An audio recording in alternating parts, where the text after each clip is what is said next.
वट सावित्री व्रत कथा।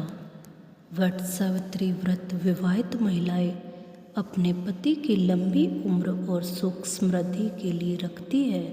इस दिन बरगद के पेड़ की पूजा की जाती है, जिसे स्थायित्व और दीर्घायु का प्रतीक माना जाता है। इसमें महिलाएं वट वृक्ष के चारों ओर धागा बांधती है, उसकी परिक्रमा करती है और विधि पूर्वक पूजा अर्चना करती है। इसे दाम्पत्य जीवन में प्रेम, सुरक्षा और आशीर्वाद का प्रतीक माना जाता है। एक समय में मद्र देश में अशुपति नाम का राजा राज करता था।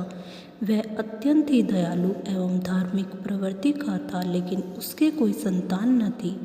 उन्होंने ज्योतिषियों की सलाह पर संतान प्राप्ति के लिए यज्ञ किया, जिसके बाद उनके यहाँ एक सुंदर कन्या ने जन्म लिया, जिसका नाम सावित्री रखा। जब सावित्री बड़ी हुई तो उसने विवाह के लिए सत्यवान नाम के नवयुवक को चुना। जब यह बात देवर्षि नारद को पता चली तो उन्होंने सावित्री के पिता अशुपति को बताया कि जिस सत्यवान से सावित्री विवाह करने जा रही है उसकी आयु बहुत कम है, ऐसे में उसे कोई दूसरा वर चुनना चाहिए। नारद मुनि से यह बात पता चलते ही राजा अशुपति ने सावित्री को बहुत समझाने का प्रयास किया, लेकिन सावित्री ने यह तर्क देते हुए अपनी बात पर अड़ी रही कि हिंदू स्त्रियां वर के रूप में केवल एक ही बार किसी पुरुष को चुनती है। इसके बाद राजा अशुपति ने सावित्री का विवाह सत्यवान के साथ कर दिया। सत्यवान के पिता का नाम धूमसेन था, जिनका राजपाट छिन चुका था। सत्यवान के माता और पिता दोनों की दृष्टि भी जा चुकी थी और वे वन में रहा करते थे। विवाह के बाद सावित्री भी अपने पति के साथ सत्यवान के साथ उसी वन में रहकर अपने पति के सास ससुर की सेवा करने लगी। कुछ दिनों बाद नारद मुनि सावित्री के पास आए और उसे बताया कि अब सत्यवान की मृत्यु का समय आ गया है। जब यह बात सावित्री को पता चली तो उसने अपने पति की लंबी आयु की प्राप्ति के लिए उपवास करना प्रारंभ कर दिया। मान्यता है कि जिस तिथि पर सत्यवान की मृत्यु की बात नारद मुनि ने बताई थी, सावित्री ने उस दिन भी अपना व्रत रखा। सत्यवान उस दिन जब जंगल में लकड़ी काटने के लिए जाने लगे तो सावित्री भी उसके साथ गई।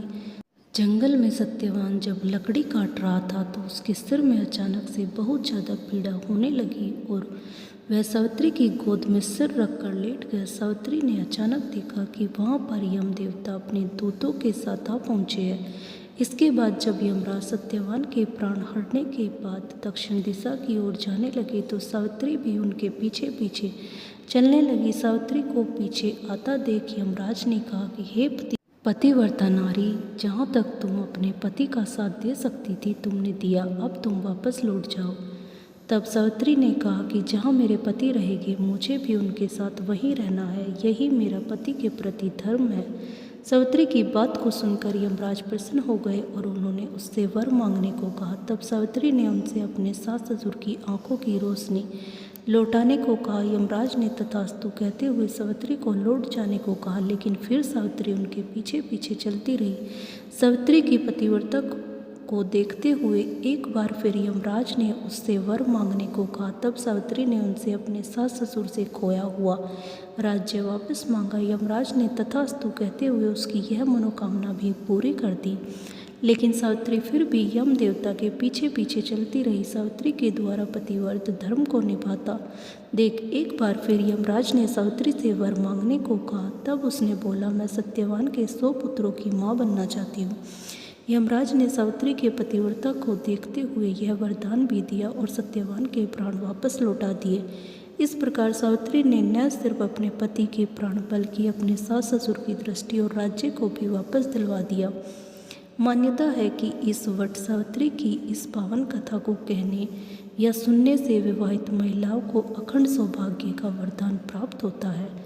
वट सावित्री आरती। ओम जय जय सावित्री, ओम जय जय गायत्री, अपनी अनुपम तेज से जग पावन करती। ओम जय जय सावित्री, ओम जय जय गायत्री, अपनी अनुपम तेज से जग पावन करती। ओम जय जय सावित्री, तुम ही संरक्षक सबका, प्राणों को तुम प्राण, भक्त जन मिले सारे, नित्य करे तेरा ध्यान। ओम जय जय सावित्री, ओम जय जय गायत्री, भक्त तरसे तुम हो सभी, विधि करे उपकार। अंतर मन से सुमिर लो, सुने वो तभी पुकार। ओम जय जय सावित्री। भक्तों का दुख भंजन रक्षा करो आठों याम, दिव्य ज्योति तुम्हारी रहे सदा अविराम। ओम जय जय सावित्री, ओम जय जय गायत्री। चारों विधि के मंत्रों का गुरु मंत्र तुम्हें कहते, ऋषि मुनि योगी सारे गुणगान तुम्हारा करे। ओम जय जय सावित्री, ओम जय जय गायत्री। अपनी अनुपम तेज से जग पावन करती, ओम जय जय सावित्री। हृदय विराजो है माँ, भटक न जाऊँ, किसी और ले लो अपनी शरण में, न छूटे कभी डोर। ओम जय जय गाय सावित्री, ओम जय जय गायत्री। अपनी अनुपम तेज से जग पावन करती, ओम जय जय सावित्री। आप सभी सुहागिन स्त्री को वट सावित्री व्रत की हार्दिक शुभकामनाएं। कहानी अच्छी लगी तो चैनल को लाइक और सब्सक्राइब करें। धन्यवाद। राधे राधे।